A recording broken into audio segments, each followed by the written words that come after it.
في مواقف في الحياة بنعدي بيها بتخلينا نقف ونسأل نفسنا يا ترى الصح ايه؟ واللي بيبان طيبة ممكن يودي في داهية. أوقات كتير بنفتكر إن الكذب ممكن يخلصنا وإن الصراحة ساعات بتكون غلطة، بس الحقيقة مش دايما اللي احنا فاكرينه هو الصح يبقى هو الصح. بس قبل ما نحكيها نصلي الأول على سيدنا محمد صلى الله عليه وسلم، ونحط اللايك اللي بيفرق في ظهور القصة لناس تانية، واللي لسه مش مشترك بقناتي ياريت يشرفني بالاشتراك.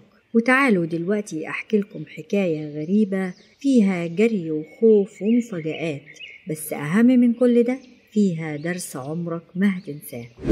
في يوم من الأيام كان في حطاب بسيط ماشي في حاله بيجمع حطب من الغابة عشان يعملوا أكوام وياخدوا معاه على بيته. وهو شغال كده فجأة شاف شاب جاي بيجري عليه وهو بيترعش من التعب ووشه كله خوف.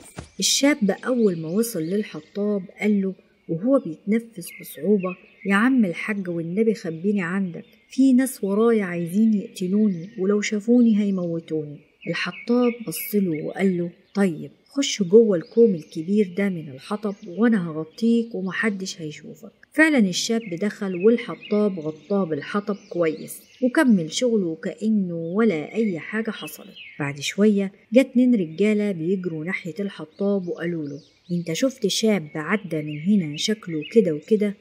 الحطاب بكل هدوء قال لهم: شفته وخبيته هناك في الكوم الكبير ده، دوروا عليه هتلاقوه جوه. الشاب اللي مستخبي سمع الكلام قلبه وقع من مكانه وقال في سره: يا نهار ابيض، هو المجنون ده بيعمل ايه؟ ده هيوديني في داهية. لكن الاتنين لما سمعوا كلام الحطاب بصوا لبعض وضحكوا بسخرية، وقال واحد للتاني: الراجل ده فاكرنا هبل ولا ايه؟ معقول يخبيه وبعدين يقول لنا عليه؟ اكيد بيضحك علينا علشان يديله وقت يهرب. يلا نكمل جري وراه يمكن نلحقه. سابوا الحطاب ومشيوا جري بعيد.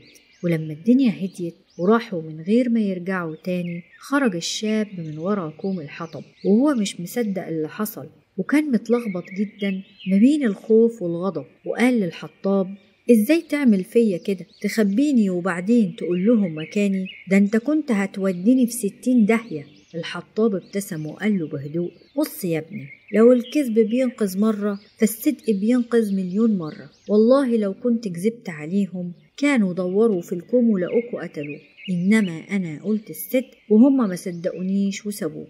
خليك دايما صادق وهتلاقي ربنا دايما في ظهرك. وساعتها بس فهم الشاب إن مش كل كلمة صريحة تبقى خيانة، مش كل كذبة شكلها نجاة فعلا بتنقذنا. الراجل البسيط ده بكلمة صدق أنقذ روح من الموت وعلمنا درس كبير. الصدق مش ضعف، بالعكس ده قوة. وأكتر لحظة بتبقى محتاج فيها تكذب علشان تهرب ممكن تكون هي نفس اللحظة اللي الصدق فيها هو اللي هينقذك بجد. فاكرين لما كانوا بيقولوا لينا إن الصدق منجاه؟ النهاردة القصة دي خلتنا نصدق المعنى ده بقلبنا، مش بس نردده بكلامنا. واستنوني مع حدوتة جديدة من حواديت سارونا، حواديت دايما فيها عبرة وحكمة من قلب الحكاية.